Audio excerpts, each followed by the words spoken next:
સમાચારમાં આગળ વાત કરીએ તો વાવના ધારાસભ્યોનો પણ મંત્રીમંડળમાં સમાવેશ કરવામાં આવ્યો છે। વાવના ધારાસભ્ય સ્વરૂપજી ઠાકોરને મંત્રીમંડળમાં સ્થાન આપવામાં આવ્યું છે। વાવના ધારાસભ્યને હવે લોટરી લાગી છે। ધારાસભ્ય સ્વરૂપજી ઠાકોરનું મંત્રીમંડળમાં સમાવેશ થતા વાવમાં ખુશીનો માહોલ જોવા મળ્યો। ભૂપેન્દ્ર પટેલની સરકારમાં મંત્રી તરીકે તેઓને સ્થાન આપવામાં આવ્યું છે। સ્વરૂપજી ઠાકોરને મંત્રી બનાવતા મંતવ્ય ન્યૂઝ તેઓની સાથે વાત કરવા પહોંચ્યું હતું। આ સાથે જ તેમના વતનમાં પણ મંતવ્ય ન્યૂઝે પહોંચી અને વાત કરી છે તો ખુશીનો માહોલ જોવા મળ્યો છે। વતન બિચોકમાં હાલ જે ઢોર નગારાના તાર સાથે તમામ લોકો ઉજવણી કરી રહ્યા છે અને આ સાથે જ પરિવારમાં પણ ખુશીની લાગણી છે તે જોવા મળી છે। ધારાસભ્ય સ્વરૂપજી ઠાકોરનો મંત્રીમંડળમાં સમાવેશ થતા પરિવારમાં ભારે ખુશીનો માહોલ છે તે જોવા મળી રહ્યો છે। ભૂપેન્દ્ર પટેલની સરકારના મંત્રીઓ તરીકે હવે નવા ચહેરાઓ સામે આવ્યા છે। ત્યારે ઘરે જે સ્વરૂપજી ઠાકોરના ઘરે મંતવ્ય ન્યૂઝ પહોંચ્યું હતું। મંતવ્ય ન્યૂઝ પહોંચતા અહીં ઉજવણીના દ્રશ્યો સામે આવ્યા છે। ગુજરાત સરકારમાં નવા મંત્રીમંડળની જે રચના કરવામાં આવી રહી છે અને મંત્રીને ફોન આવ્યા છે અને વાવના ધારાસભ્ય જે નવનિયુક્ત ધારાસભ્ય સ્વરૂપ ફોન આવ્યો છે ત્યારે અમારી મંતવ્ય ન્યૂઝની ટીમ પહોંચી તેમના નિવાસ સ્થાને તેમના પિતાજી સાથે જાણવાની કોશિશ કરશું।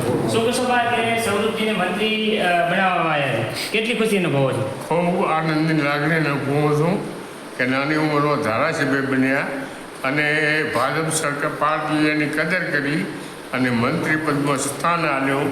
ખૂબ પાર્ટીનો આભારી છું અને ખૂબ પ્રગતિકરણ ખૂબ થરાદ જિલ્લાનું વર્ચસ્વ કરે અને ખૂબ લોકોની સેવા કરે આમના પ્રગતિકરણ ખૂબ આભારી છું। ખૂબ લાગણીથી અનુભવ વિચાર્યું હતું કે મંત્રી સ્વરૂપજીને મંત્રી બનાવવામાં આવશે એવું તો મનમાં લીધું, પણ આ પાર્ટી કદર કરી અને મંત્રી પદ આપ્યું એની ખૂબ લાગણી અનુભવ। આ તો ભાજપ સરકાર છે પણ ભલાને ધારે એના નથી આવતા, નવો લાવે છે।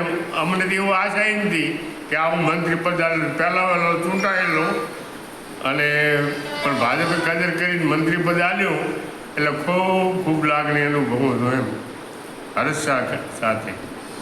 એમ પરિવારના બીજા પણ એક કાકા આપણી સાથે કાકા શું કહેશો અત્યારે? બસ સ્વરૂપજીના જે મંત્રીપદ મળ્યું છે એના બદલ ખૂબ ભાજપ મોવડી મંડળ સરકારનો બધા ટોટલ નેતાઓનો આભાર। અને બીજો અમારા સમાજમાં જ્યારે અહીંયા સ્વરૂપજીના જ્યારે ચૂંટણી ચાલતી હતી ત્યારે આખું મંત્રીમંડળ ગ્રુપ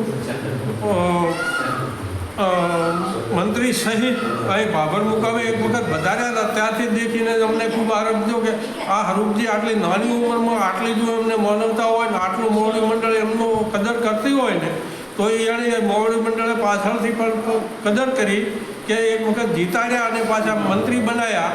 કે કોઈ આખું ભાજપ મોવડી મંડળ ગાંધીનગર જેવું ને એ બધાનો ખૂબ આભાર। અને બીજો અમારા મતદારોએ ખૂબ એમને બહુમતીથી ચૂંટી અને ધારાસભ્ય બનાવ્યા તો સરકારે એનું પરિણામ આપ્યું કે એમને મંત્રી પણ બનાવ્યા। અમે આ ધારાસભ્ય લોકોએ બનાવ્યા તો સરકારે એવું કર્યું કે આપણે હવે અમને મંત્રી ના સપનું નહોતું ને આવું કે અને આ સરકાર તો શું ધારે છે શું કરે છે એ કોઈને કાંઈ ખબર પડતી નથી। અમારું કોઈ દિવસ સપનું નહોતું, કોઈ દી વાતે નથી કરી કે સ્વરૂપજી મંત્રી બનશે। પહેલાં સ્ટાર્ટમાં ચૂંટણા તાર વાત થતી હતી પણ એમાં એનું તો ખાલી શપથવિધિ થઈ એટલે પૂરું થયું એટલે કીધું ના હવે તો કાંઈ નહીં થાય। પણ પાછળથી એનું જે અમારું આશા હતી કે એક વખત જો મંત્રી બનાવે પરા તો આ નાની ઉંમરમાં ખૂબ એમને આગળ વધવાનો ચાન્સ મળે, પણ એ સરકારે પાછું એમને પૂરું કર્યું અને મંત્રી બનાવ્યા। એ બદલ ખૂબ સરકારનો આભાર। બધા નેતાઓનો એકે નામ ના આવડતો હોય કે આવડતો હોય બધાએ આખું મોવડી મંડળ સ્વરૂપજી માટે એટલું બધું તન મનથી તૈયાર હતું ને કે સ્વરૂપજીને વિધાનસભામાં એમને મંત્રી બનાવો એટલે બીજા જે એમના માણસો છે એમના વિરોધીઓ હતા ને એમને પણ એમને લપડાક મારી છે કે આવી રીતે ભાજપ સરકારમાં આવું થાય છે ના ધારા કરી બતાવે છે ભારત સરકાર। એનો ખૂબ ભાજપ સરકારનો આભાર। તો ચોક્કસથી આ હતા તે નવનિયુક્ત ધારાસભ્ય સ્વરૂપજીનો પરિવાર અને ખૂબ ખુશી એને બોલ્યા છે કે અમારા વિસ્તારનો તાલુકાનું તેમજ વાવ થરાદ જિલ્લાનું ગૌરવ વધાર્યું છે।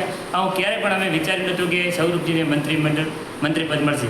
ભરતસિંહ રાજપૂત, મંતવ્ય ન્યૂઝ, વાવ થરાદ।